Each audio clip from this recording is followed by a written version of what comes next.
ఓం మహాగణపతి నమః. ప్రేక్షకులకు పరాభవ నామ సంవత్సర శుభాకాంక్షలు, ఉగాది శుభాకాంక్షలు. ఈ సంవత్సరము ప్రతి ఒక్కరికి చక్కగా అనుకూలంగా ఉండాలి అని ఆ భగవంతుని ప్రార్థిస్తూ మనము ఈ సంవత్సరంలో ఉన్నటువంటి రాశి ఫలితాలు ఈ పరాభవ నామ సంవత్సరంలో ఏ విధంగా ఉంటాయో 12 రాశులకు చూద్దాము. వృషభ రాశి వారికి పరాభవ నామ సంవత్సరంలో ఉన్నటువంటి ఫలితాలు గనక మనం చూసినట్టయితే, ఈ వృషభ రాశి వారు కృతిక 2, 3, 4 పాదంలో జన్మించిన వారు, అదేవిధంగా రోహిణి 1, 2, 3, 4 పాదములు, మృగశిర 1, 2 పాదంలో జన్మించిన వారు ముఖ్యంగా మనకి వృషభ రాశికి చెందినవారుగా ఉంటారు. అయితే ఈ సంవత్సరము వీరికి ఉన్నటువంటి ఆదాయ వ్యయము, రాజపూజ్యము, అవమానము చూసినట్టయితే ఆదాయము వీరికి 5గా ఉంది, వ్యయము 14గా ఉంది. అంటే సంపాదన కంటే ఖర్చులు అనేవి ఈ వృషభ రాశి వారికి ఈ సంవత్సరంలో అధికంగా కనిపిస్తున్నాయి. ఏదైనా లోన్స్ తీసుకునేటటువంటి అవకాశాలు లేదా ఏదైనా బిగ్గర్ థింగ్ కి ఖర్చు పెట్టేటటువంటి అవకాశాలు మనకి ఈ వృషభ రాశి వారికి ఈ యొక్క సంవత్సరము గోచరిస్తుంది. ముఖ్యంగా రాజ్యపూజ్యం కనుక చూసినట్టయితే 5 రాజ్యపూజ్యంగా కనిపిస్తుంది, అవమానము 4గా కనిపిస్తుంది. అంటే మీకు ఈ వృషభ రాశి వారికి ఈ సంవత్సరము మంచి గౌరవ మర్యాదలు ఈ సంవత్సరం పెరుగుతాయి. అవమానము గౌరవం కంటే మనకు తక్కువగానే గోచరిస్తుంది. ఇక ఈ రాశి వారికి శని, గురు, రాహు, కేతు యొక్క సంచారాన్ని మనము పరిగణలోకి తీసుకున్నట్టయితే శని వీరికి దాదాపుగా 11వ స్థానంలోనే ఈ సంవత్సరం మొత్తము సంచారం చేస్తున్నాడు. అంటే లాభస్థానంలోనే సంచారం అనేది ఉంటుంది. కాబట్టి శని వీరికి చక్కటి ఫలితాలు ఈ సంవత్సరంలో కలుగజేస్తున్నాడు. ఈ పరాభవ నామ సంవత్సరంలో మంచి ఫలితాలు శని వల్ల కలుగుతున్నాయి. ఆదాయం అనేది తప్పకుండా ఈ వృషభ రాశి వారికి పెరుగుతుంది. ఉద్యోగంలో మంచి స్థిరత్వం అనేది వస్తుంది. తర్వాత ప్రమోషన్స్ వస్తాయి, ఇంక్రిమెంట్స్ వచ్చేటటువంటి అవకాశాలు అధికంగా గోచరిస్తున్నాయి. కొత్త పరిచయాలు ఏర్పడతాయి. స్నేహితులు లేదా పర్చేస్ల ద్వారా లాభాలు పొందేటటువంటి అవకాశాలు మనకి వృషభ రాశి వారికి గోచరిస్తుంది. ఇక గురు గ్రహం కనుక చూసినట్టయితే జూన్ వరకు కూడా గురువు చాలా చక్కటి అనుకూలంగా ఉన్నాడు. శనితో పాటుగా గురువు యొక్క సంచారము మనకి వృషభ రాశి వారికి చాలా చక్కగా అనుకూలంగా ఉంది. ధనలాభాలు పెరుగుతున్నాయి, కుటుంబ సౌఖ్యం ఉంటుంది, మీ యొక్క మాటకు విలువ అనేది ఈ సంవత్సరంలో పెరుగుతుంది. పెట్టుబడులకు లాభదాయకంగా మారేటటువంటి అవకాశం కూడా చాలా చక్కగా ఈ సంవత్సరంలో కనిపిస్తుంది. ఇక చూసినట్టయితే మనకు అక్టోబర్ 31 వరకు గురువు అంతగా అనుకూలంగా లేడు. అంటే జూన్ నుంచి మొదలుకొని అక్టోబర్ 31 వరకు గురువు అంతగా అనుకూలంగా లేడు అని గమనించాలి. పనులు కొంచెము ఈ సమయంలో ఆలస్యం అయ్యేటటువంటి అవకాశాలు ఉన్నాయి. శని అనుకూలంగా ఉన్నప్పటికీ గురువు యొక్క అనుకూలత కాస్త తగ్గడం వల్ల పనులు కాస్త ఆలస్యము అయ్యేటటువంటి అవకాశాలు కనిపిస్తున్నాయి.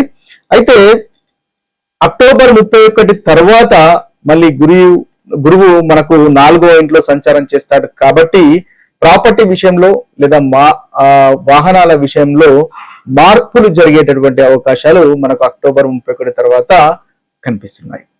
ఇక చూసినట్టయితే రాహు వీరికి 10వ స్థానంలో సంచారం చేస్తున్నాడు.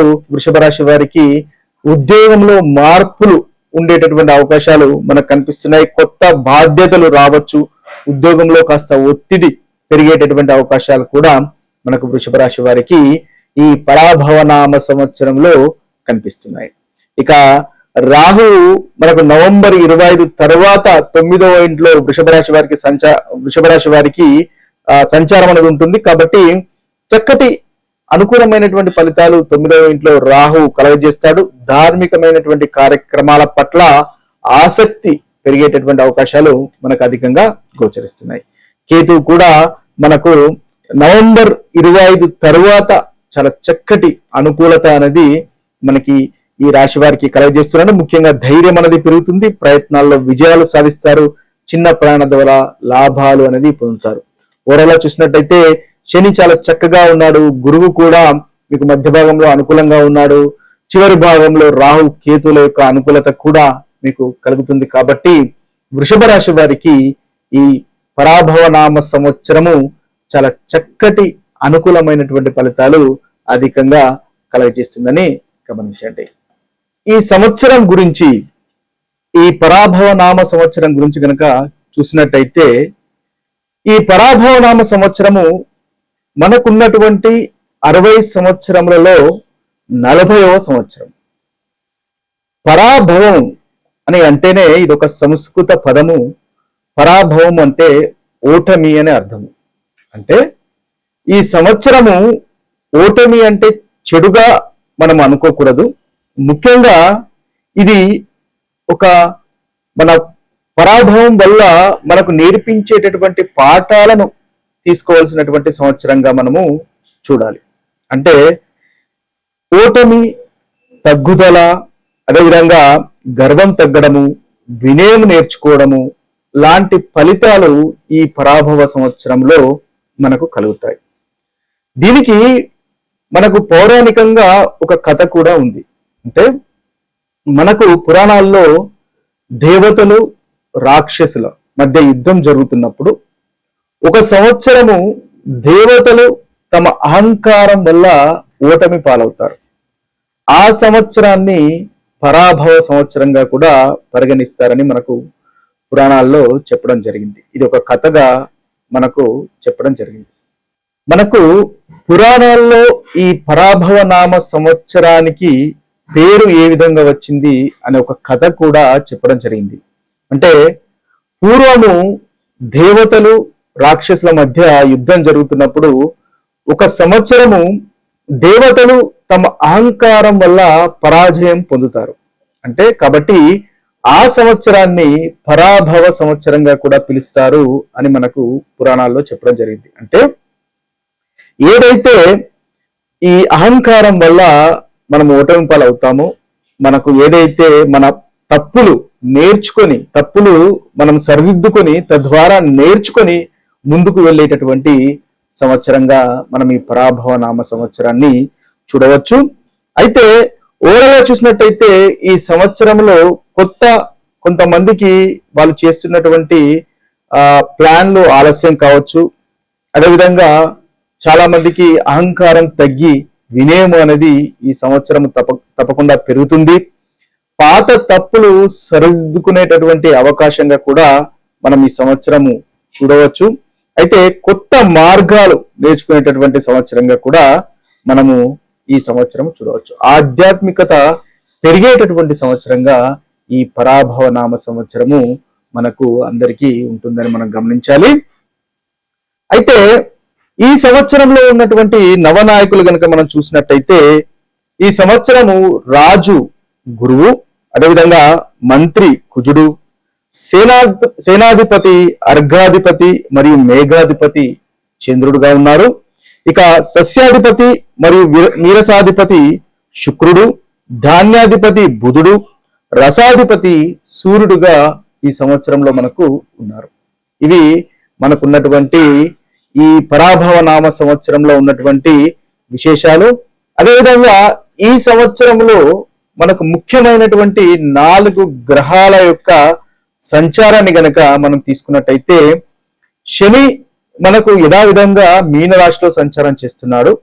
గురువు మిథున రాశిలోను, అదేవిధంగా మనకు కర్కాటక రాశిలోను, తరువాత సింహ రాశిలో సంచారం అనేది ఈ సంవత్సరంలో ఉంటుంది.